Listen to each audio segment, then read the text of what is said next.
Bismillahirrahmanirrahim.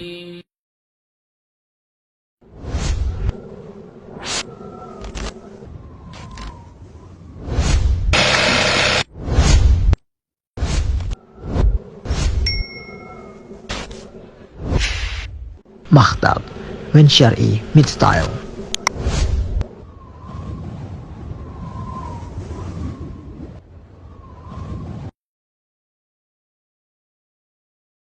Puasa Asyura ada 3 tingkatan. Tingkatan yang pertama yang paling tinggi adalah berpuasa tanggal 9, 10, dan 11 Muharram. 3 hari. Yang kedua, berpuasa 9 dan 10 saja. Ini tingkatan yang lebih rendah dibandingkan yang pertama. Dan tingkatan yang ketiga, berpuasa 10 Muharram saja. Ini tingkatan yang paling rendah. Baik, ini 3 tingkatan puasa Asyura. Kenapa 9, 10, dan 11? Kalau 9 dan 10, dalil-dalilnya sudah jelas dalam hadis Abu Qatadah radhiyallahu anhu, diriwayatkan oleh Imam Muslim. Rasulullah SAW bersabda, "Siyamu yaumi Asyura ahtasibu 'ala Allah ayyukaffira as-sanata allati qablahu." Berpuasa di hari Asyura, yaitu 10 Muharram, aku harap kepada Allah akan menghapuskan dosa setahun sebelumnya. Hadis Ibnu Abbas radhiyallahu ta'ala anhuma yang diriwayatkan oleh Imam Muslim. Beliau menceritakan, "Hina sama Rasulullah sallallahu alaihi wasallam yauma Asyura wa amara bisiyamihi." Tatkala Rasulullah sallallahu alaihi wasallam berpuasa di hari Asyura dan juga memerintahkan kaum muslimin untuk melakukan puasa padanya.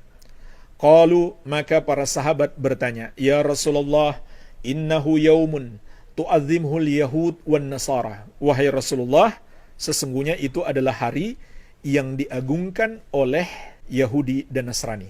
Faqala Rasulullah sallallahu alaihi wasallam, maka Rasulullah sallallahu alaihi wasallam bersabda, "Fa idza kana al-'amul muqbil insyaallah sumnal yaumat tasi." Kalau begitu, tahun depan insyaallah kita akan berpuasa pada tanggal 9 juga.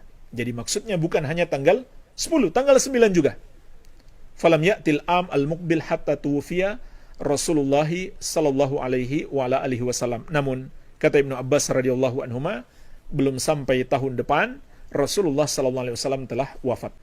Tapi kenapa ada tambahan puasa di tanggal 11 juga? Karena 3 alasan. Yang pertama, adanya dalil umum anjuran memperbanyak puasa di bulan Muharram.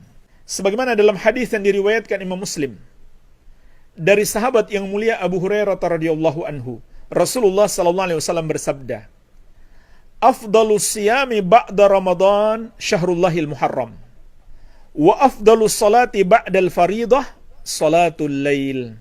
Puasa yang paling utama setelah puasa Ramadan adalah puasa di bulan Allah Al-Muharram.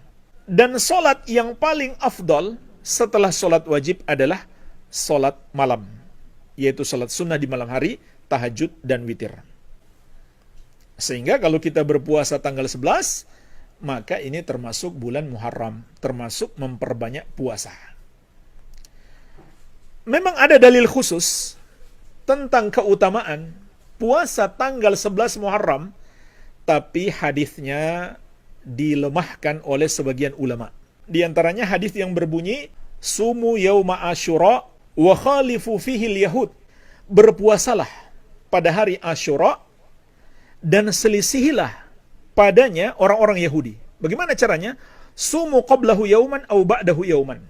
Berpuasalah sebelumnya 1 hari atau setelahnya 1 hari. Diriwayatkan oleh Imam Ahmad dan Al-Baihaqi, Syekh Al-Albani dan para pentahqiq Musnad Ahmad melemahkan sanad hadis ini. Walaupun Syekh Ahmad Syakir rahimahullah, beliau menghasankannya. Namun pendapat yang lebih kuat, hadis ini dhaif. Tetapi tidak masalah kita berpuasa tanggal 11. Kenapa? Karena ada dalil umum. Rasulullah sallallahu alaihi wasallam mengatakan, "Afdalus siyami ba'da Ramadan syahrullahi al-Muharram." Puasa yang paling afdal setelah bulan Ramadan adalah berpuasa di bulan Allah Al-Muharram. Ini alasan yang pertama. Dan alasan yang kedua, Karena ada anjuran berpuasa setiap bulan 3 hari. Ini juga bisa dijadikan dalil. Karena memang lebih afdal di tanggal 13, 14, 15, namun itu bukan keharusan. Boleh berpuasa 3 hari setiap bulan, kapanpun kita mau. Yang penting 3 hari. Walaupun lebih afdal di tanggal 13, 14, 15 yang disebut dengan al-ayyamul bid.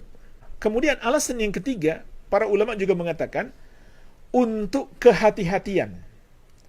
Karena bisa jadi masuknya tanggal 1 Muharram itu ada kesamaran.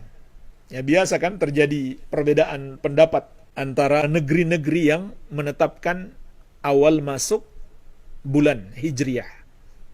Maka untuk kehati-hatian kita berpuasa juga tanggal 11 karena bisa jadi itu adalah tanggal 10 Muharram. Maka ini tingkatan yang paling tinggi. Kalau kita berpuasa 3 hari, 9, 10, 11 Muharram. Tingkatan yang kedua, 9 dan 10 saja, berdasarkan hadis-hadis yang telah kita sebutkan tadi. Dan tingkatan yang ketiga adalah 10 saja.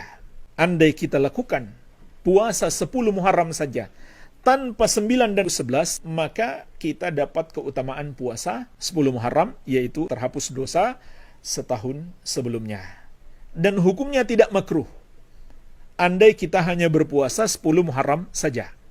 Cuma memang lebih afdal 9, 10. Lebih afdal lagi 9, 10, 11. Namun tidak makruh andai kita berpuasa 10 Muharram saja. Betul tidak menyelisih Yahudi, tapi menyelisih Yahudi dalam hal ini tidak sampai wajib. Kenapa?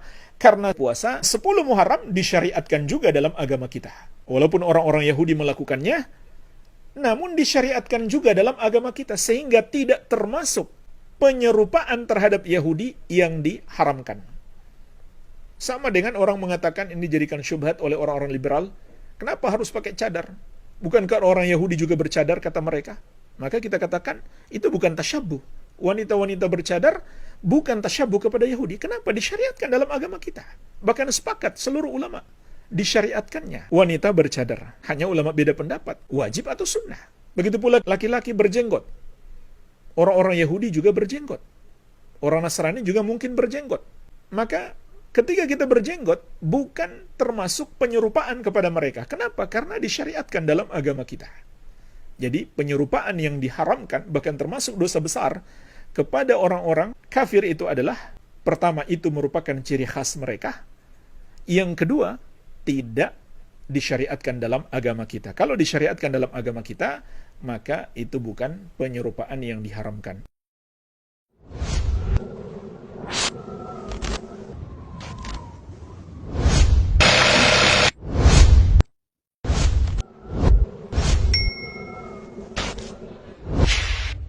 Makhtab, when Syar'i meets style.